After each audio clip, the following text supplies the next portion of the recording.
Vamos então dando continuidade, sejam bem-vindos. Amém?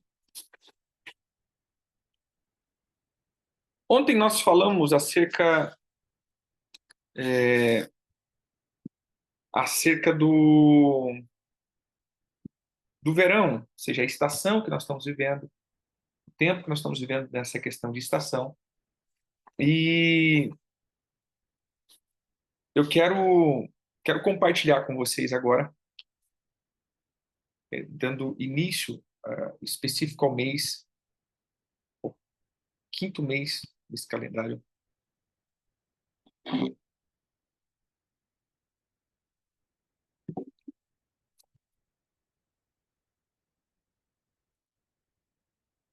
Sempre começamos com um texto que eu entendo que é um texto base para a gente fazer toda essa comparação entre meses e tribos.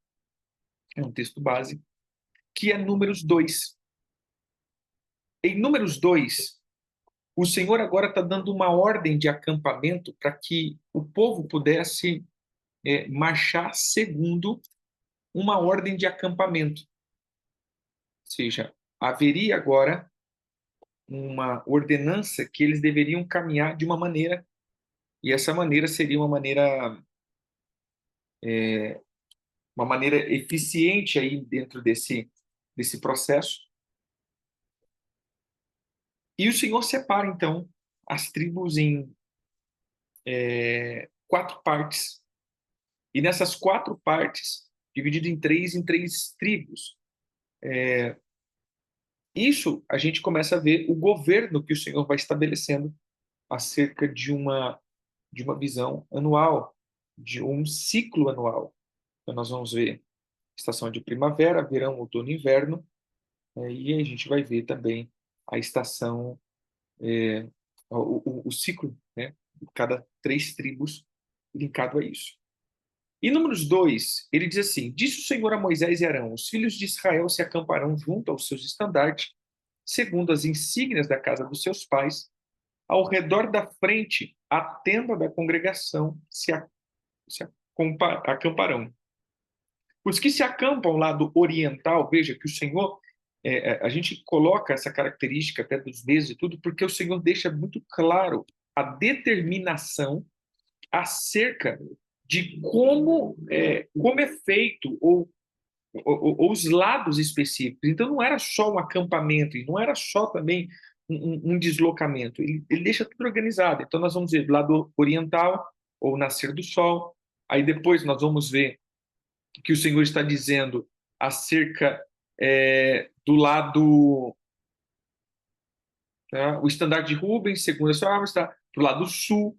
Aí a gente vai ver exatamente onde a gente está pontuando agora, e ele vai falando. Então, veja, a primeira tribo, eu não vou ler tudo, até porque ele vai falar dos números, dos líderes e tal, mas a primeira tribo você vai ver que é Judá. Depois, no verso 7, depois a tribo de Zebulon, que é a segunda tribo. Depois, nós vamos ver no verso. Deixa eu ver aqui. Não, perdão. Verso 3, nós vemos Judá. Verso 4, nós vemos Issacar. Verso 4 e 5, né? Verso 7, nós vemos Zebulon. Então, terceiro mês, ou terceira tribo.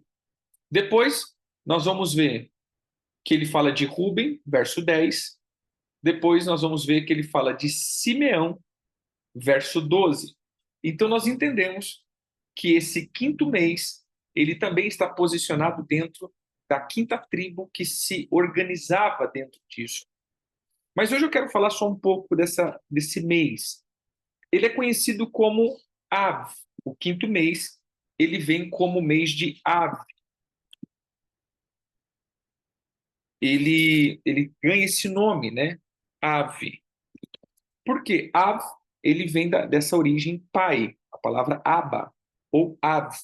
É só uma terminologia, ou é só um pontinho ali que determina V ou B no alfabeto hebraico. Então, nós vamos ver que esse quinto mês, ele vem, então, com essa característica de pai, ou um tempo de paternidade, ou essa característica paternal. Sempre quando nós vamos falando dessa palavra, nós pontuamos o quê? Pontuamos o que acontece, né? Como acontece, ou o que aconteceu, perdão, em cada mês, e a gente vê como um apontamento. Pois bem, vamos lá. Aonde vai aparecendo coisas que aconteceram no quinto mês? Então, primeiro aqui a gente vai ver segundo Reis, verso 25, capítulo 25, perdão, segundo Reis 25:8, que diz assim: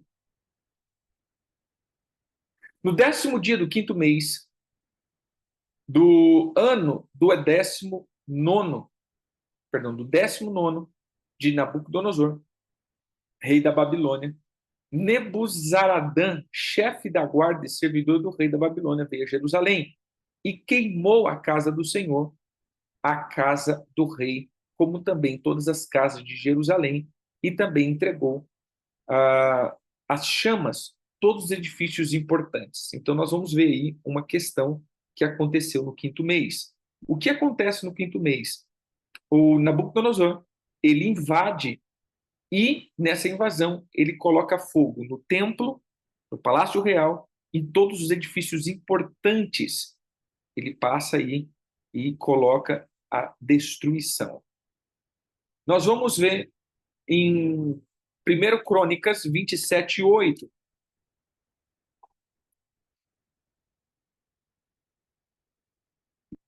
Na verdade, esse aqui ele só fala de uma questão de mês mesmo. Vamos para um outro aqui. Esdras 7, verso 8.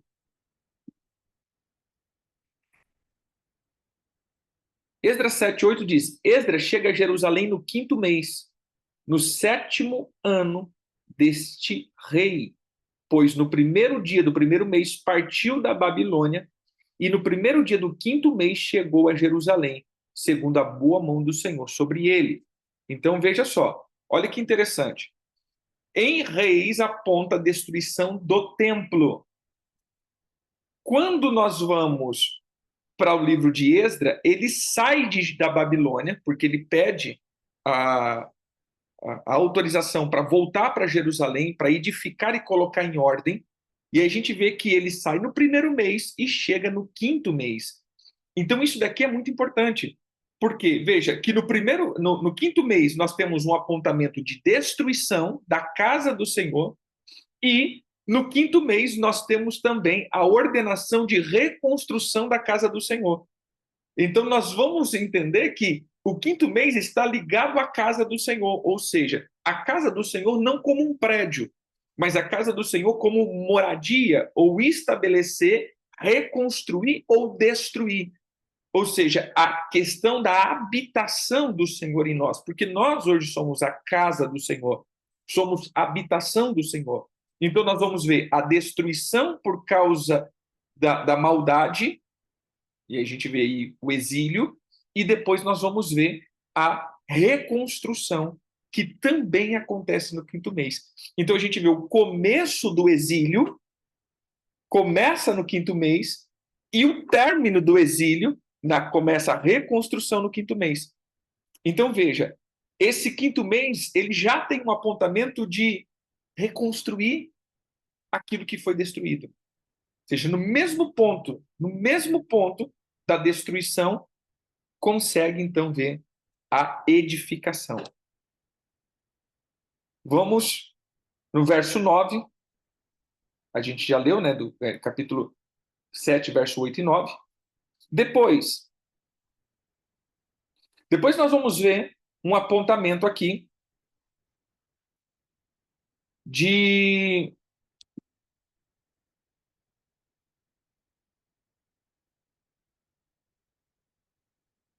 Jeremias, capítulo 1, 3.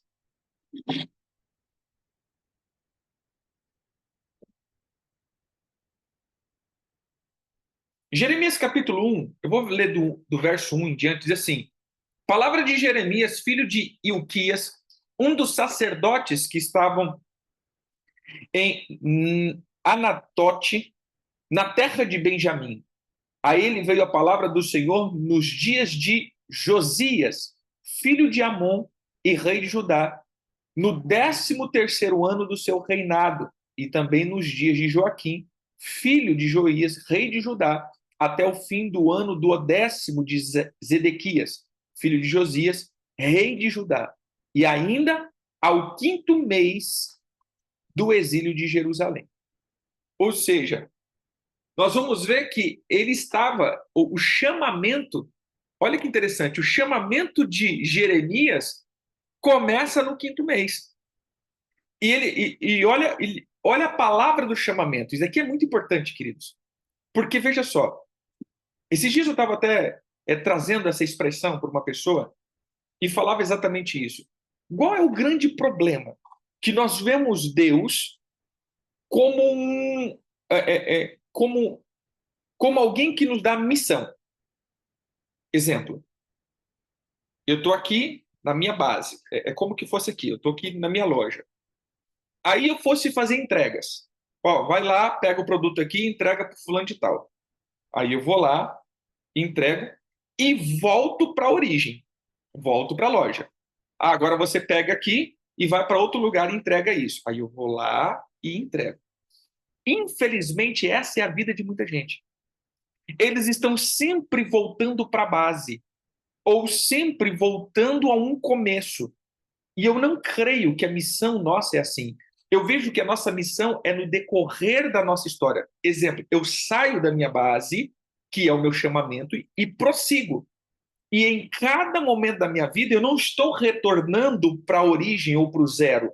Eu estou sempre fazendo a partir do lugar que eu estou. E por isso que muitas pessoas começam sempre a querer... Ah, tá, o que Deus tem para mim esse ano? O que Deus tem para mim esse ano é a mesma palavra que ele me chamou desde o começo. Ele só está acrescentando dia após dia dentro do primeiro chamamento.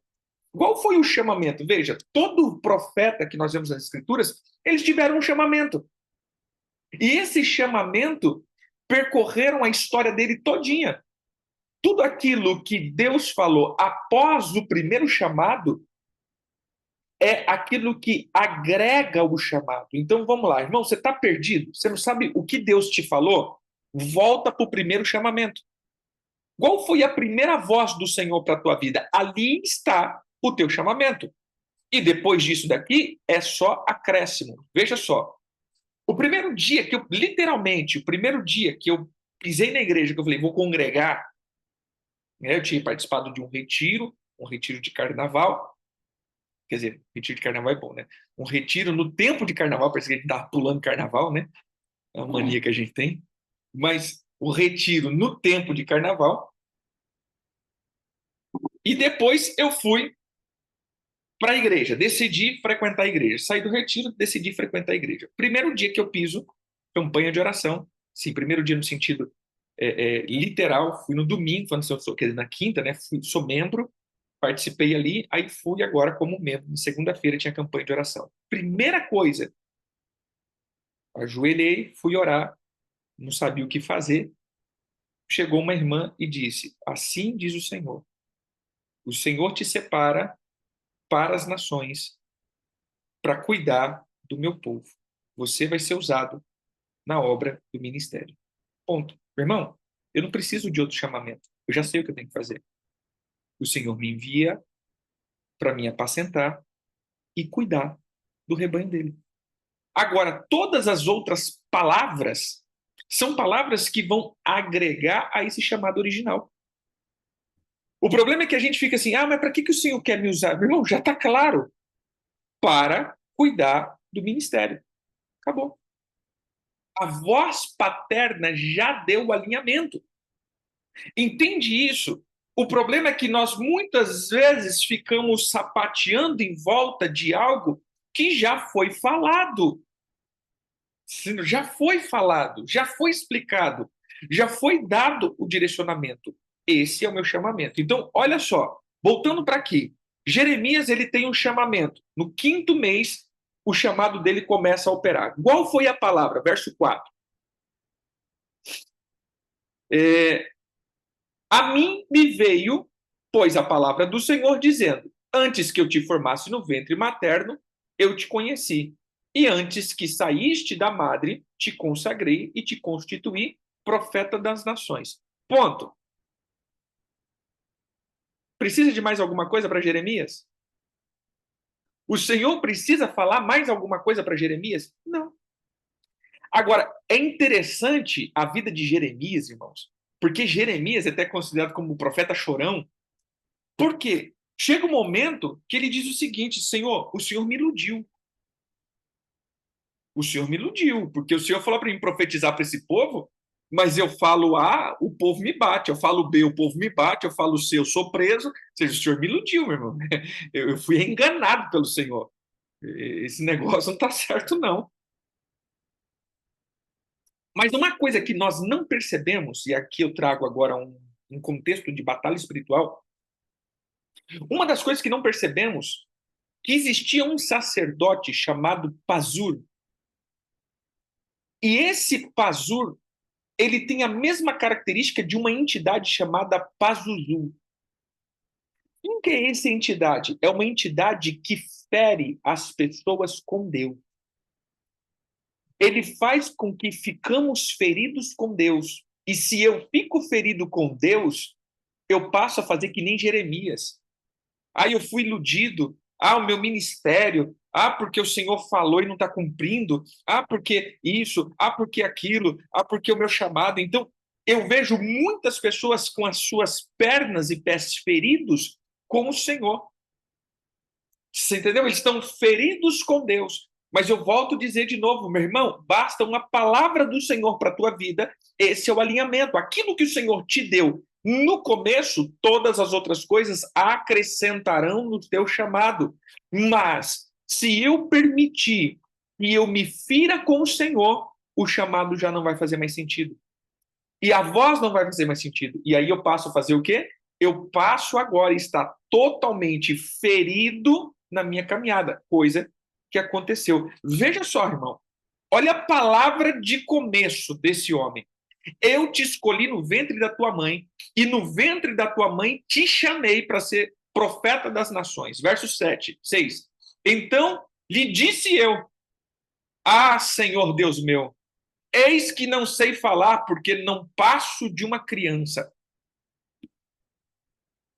Mas o Senhor me disse: não digas, não passo de uma criança, porque a todos a quem eu te enviar irás, e todo quanto eu te mandar falarás.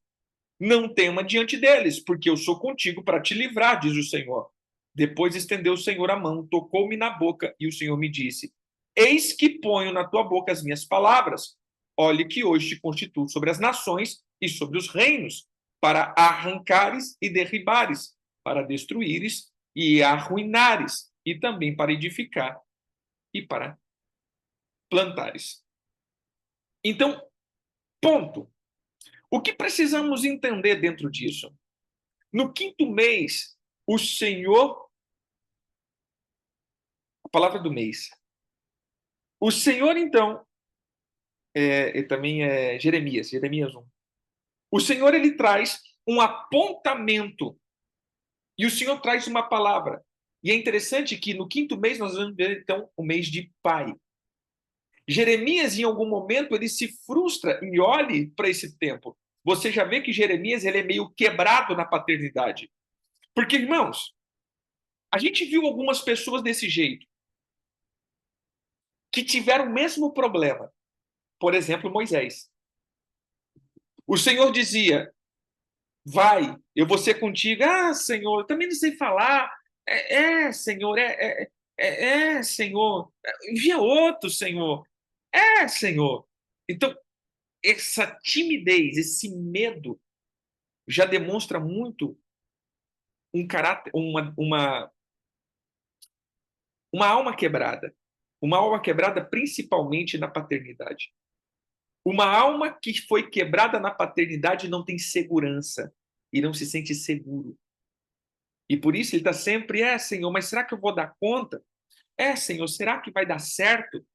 Senhor, mas e se não me ouvirem?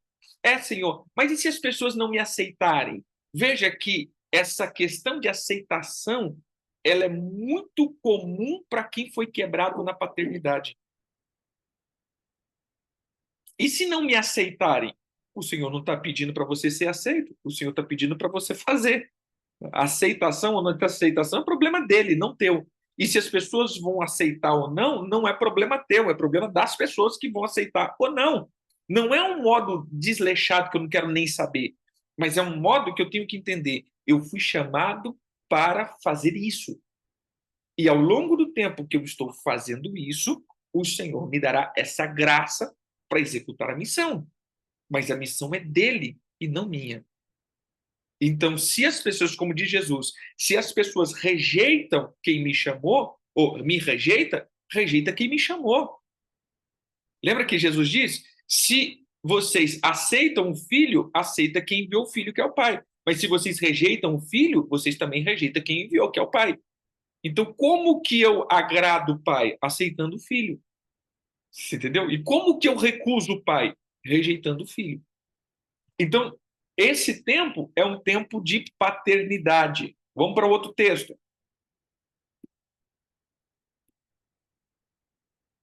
Nós vamos ver agora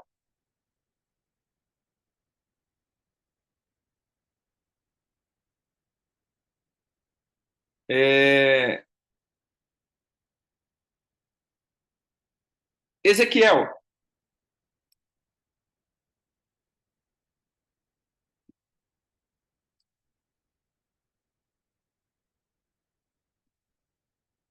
Ezequiel 20. No quinto mês,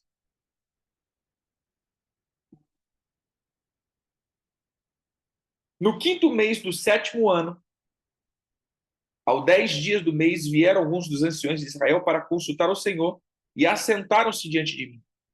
Então veio a minha palavra do Senhor e disse: Filho do homem, fala aos anciões de Israel e diz: Assim diz o Senhor: Acaso vieste consultar-me?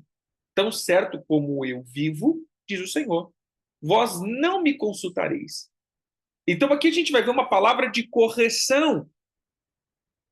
Então nós estamos vendo de novo uma palavra de correção. Por que uma palavra de correção no quinto mês?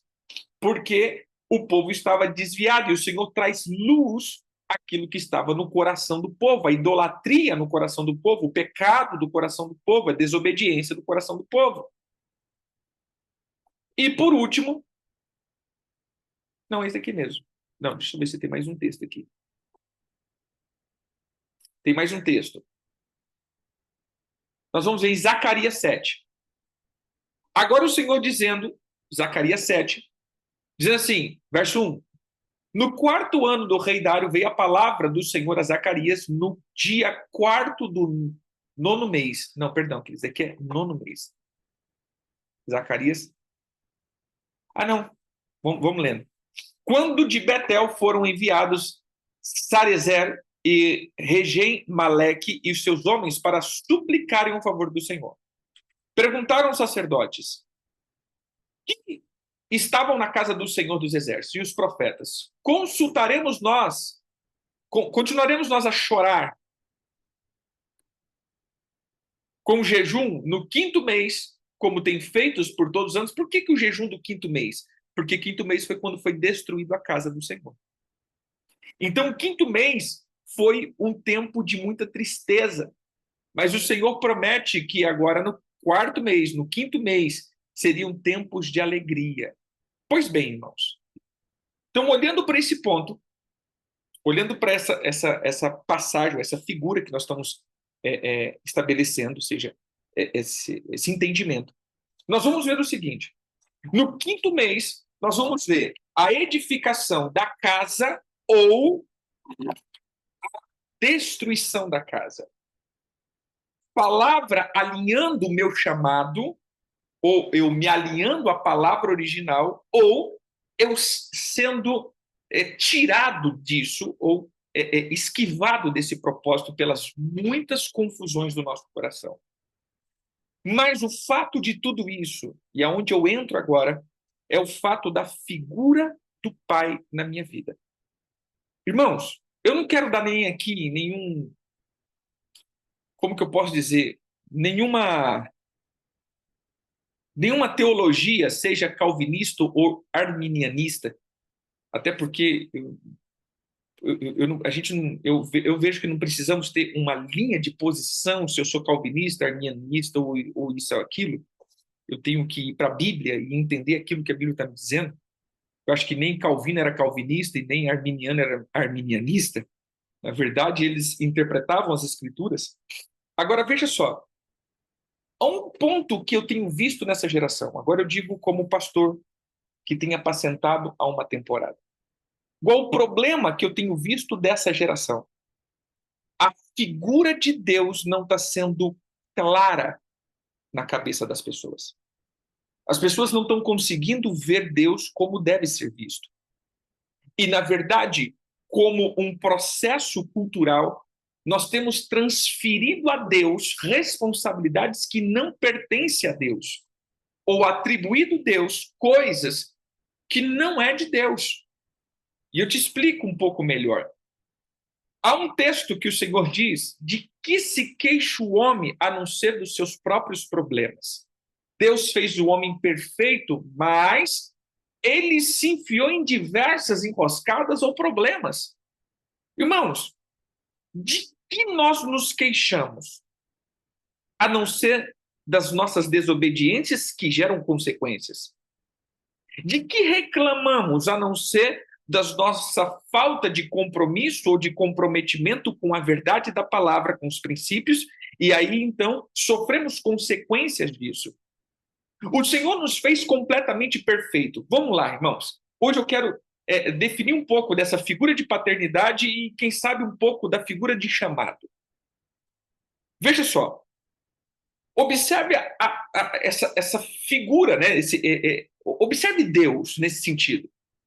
Tenta criar esse. Não vou dizer imagem, porque ele não vai trabalhar com força do pensamento, mas tenta descrever esse Deus na sua cabeça.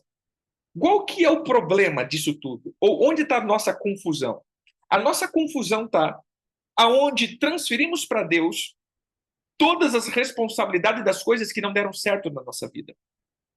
E aí atribuímos, segundo as muitas teorias que recebemos, e principalmente uma, aonde tudo é Deus que está fazendo.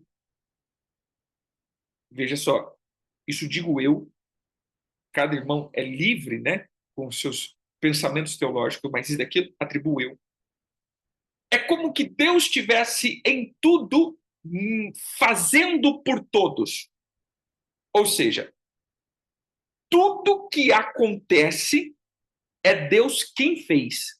Mas, apóstolo, se eu tirar Deus disso, eu tiro então a soberania de Deus. Não, de modo nenhum. Eu nunca vou tirar a soberania de Deus até que, primeiro, a soberania de Deus está no céu. Ou seja, ele estabelece, não que não esteja na terra, me entenda bem, mas ele está no terceiro céu. E aí, por isso, a gente lendo isso, né, o Atmani dizendo exatamente isso. Olha o que Jesus diz: todas as vezes que vocês forem orar, ore como? Pai nosso que está entre nós. Não, Pai nosso que estás no céu. Então, o próprio Senhor Jesus, ele traz essa ligação. Pai nosso que estás no céu. Que o teu nome seja mantido santo, né? Nas traduções é santificado seja o teu nome. Ou seja, que o teu nome seja mantido santo em nós.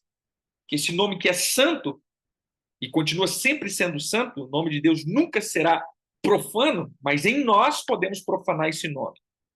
Então, observe isso. O Senhor nunca perdeu a soberania dele no trono dele, e é óbvio que tudo que acontece no segundo céu e no terceiro céu, Deus sim pode interferir e fazer o que ele quiser. Mas aí que está, o Senhor nos dá esse poder de decisão. Não estou querendo trazer arminianismo e nem calvinismo, mas eu quero que você entenda que as maiores dificuldades que eu vi em aconselhar pessoas é uma imagem errada que elas possuem de Deus. É assim, por que Deus quis que isso acontecesse comigo? Se Deus é Deus, por que ele permitiu que isso acontecesse? Se Deus por que Deus deu isso para o fulano e não deu para mim? Por que Deus não castigou essa pessoa? Então nós começamos a atribuir a Deus todas essas coisas que não passam de enrascadas humanas, aonde erramos e fazemos de tudo, de tudo, de tudo, de tudo, e não queremos as consequências desses atos. E pior, aí a gente fala, mas apóstolo, e sobre as crianças? Por que Deus deixa que isso aconteça com as crianças? Mas, irmãos, preste atenção, o Senhor já nos deu a responsabilidade com cada filho. E não é a responsabilidade de Deus aquilo que acontece com as crianças, é a responsabilidade dos pais. Temos autonomia. E aí entra aquilo que nós estamos já cabeludos de saber e não carecas, já estamos cabeludos de saber que tudo o que o Senhor nos deixa é uma ordem de sermos moralmente corretos, de sermos plenamente corretos, sermos intelectualmente corretos diante da palavra dele, porque as nossas consequências não seriam só nossas, mas as nossas gerações também desfrutariam da nossa desobediência ou da nossa obediência. Ou seja, eu faço o que eu quero, mas não quero colher o preço disso. E culpamos Deus. Deus, por que o Senhor quer? Por que o Senhor permitiu? Não, Deus não quer. Deus nunca quer o mal de ninguém. Deus não quer que ninguém vá para o inferno. Deus ama todos os seres humanos. Deus criou todos eles e não criou o fim do propósito maligno para açoitá-los. Eu não vejo Deus assim. Eu não consigo enxergar meu Deus assim. Ah, mas então por que pessoas? Irmão, escolhas. E isso não tira de Deus o mérito de amar. É o que eu tenho frisado isso. Amar é uma coisa. Aceitar é outra coisa. Eu posso amar as pessoas e não aceitar o que elas estão fazendo. Mas hoje, nessa geração, a gente entende o seguinte: se as pessoas não aceitam o que eu estou fazendo é porque elas me odeiam. E não. Eu posso não aceitar o que você está fazendo e continuar te amando. Porque o amor não tem nada a ver com sentimento. O amor tem tudo a ver com decisões e com moral e justiça. O amor está mais ligado a atos de justiça do que sentimento. O amor está mais ligado na justiça de Deus do que no sentimento dos homens. Mas o grande problema é que nós atribuímos a Deus sentimentos humanos. Só sentimentos humanos. E veja, não é sentimentos humanos, sentimentos de homens corrompidos. Porque o problema é que nós queremos medir Deus pela nossa condição de decadência, com a alma partidária e partida. E atribuímos a Deus aquilo que nós queremos. Exemplo, Deus, por que o Senhor não me abençoou? Por que o Senhor não me deu isso? E o ímpio tem. Uma das coisas que a gente sempre usa é porque o Senhor vai tirar do ímpio para dar para nós. Ah, mas tem uma palavra que diz, irmãos, o Senhor disse que ele vai acumulando, acumulando, acumulando, e chega um momento que pode ser com você. Mas entenda, veja só, ele não fala, meu irmão, dos crentes, ele fala dos justos. O Senhor tira do injusto para dar pro justo. E não tira do injusto para dar para os crentes. Porque existe crentes que é mais injusto do que os ímpios. Tem ímpio que é mais justo do que os crentes. Então, veja só. O fato é que para nós aprendermos acerca de paternidade ou da palavra pai, nós precisamos enxergar Deus de uma maneira coerente como ele é.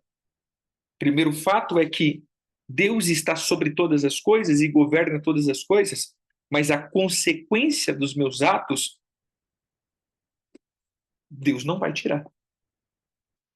Entende? Exemplo disso, Moisés.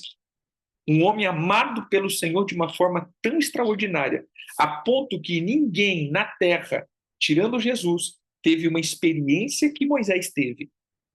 A ponto do próprio Moisés dizer e se referir de meio que um grau, não de igualdade deística, mas de um grau de ministério, como até Jesus, olha, o Senhor levantará um profeta que nem eu. Ah, pô, quem sou eu, Jesus, né? seja, Moisés ele fala, ó, o Senhor levantará um profeta igual eu.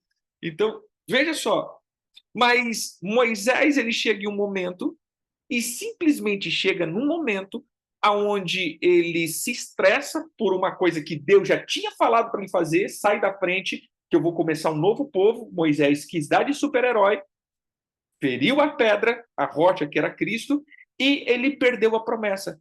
E perdeu, meu irmão. Eu vou dizer isso, perdeu. E ele várias vezes ia e falava, Senhor, mas Senhor, ele falava, não, não toque mais nesse assunto comigo. Você não vai entrar. E pronto. Agora eu digo, Deus amava ou não amava Moisés? Demais. Deus tinha Moisés de um lugar de apreço? Tinha. Mas ele aceitou tudo que Moisés fez? Não, a ponto de ser corrigido e não voltar atrás. Isso é justiça. Por isso que eu digo, o amor está mais ligado à justiça do que mesmo um sentimento.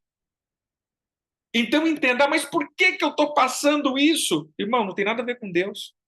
Por que Deus tirou? Não, tem nada a ver com isso. Ah, mas Deus é juízo. Sim, é juízo. Mas juízo segundo a justiça que já está estabelecida, nada está oculto. Por isso ele diz, obedeça a minha palavra e viva bem. Não obedeça a minha palavra e vai ter maldição. Mas é porque Deus é ruim? Não, está na tua escolha. E ainda ele mesmo fala, olha, eu coloco a bênção e a maldição. E ainda te dou um conselho. Escolha a bênção. Então, preste atenção, queridos. Onde nós precisamos entender? Primeiro, para que eu possa ter uma boa compreensão do meu chamado e dessa paternidade, eu preciso ter uma compreensão da minha responsabilidade e entender que, Deus não tem sentimentos humanos. Dois, Deus, ele vai ser justo e o amor de Deus está ligado à justiça dele e não o ato de proteger os amados ou os escolhidos ou os da cúpula. Não, não, querido. Deus é justo com todo ser humano.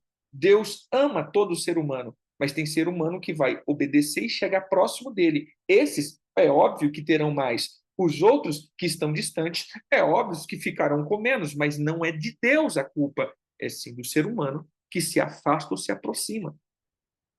Isso é parte dele. Então eu quero que você comece a tirar da responsabilidade de Deus aquilo que é por responsabilidade. Uma outra questão. Lembra que nós falamos do verão, tempo de colheita. Vamos lá.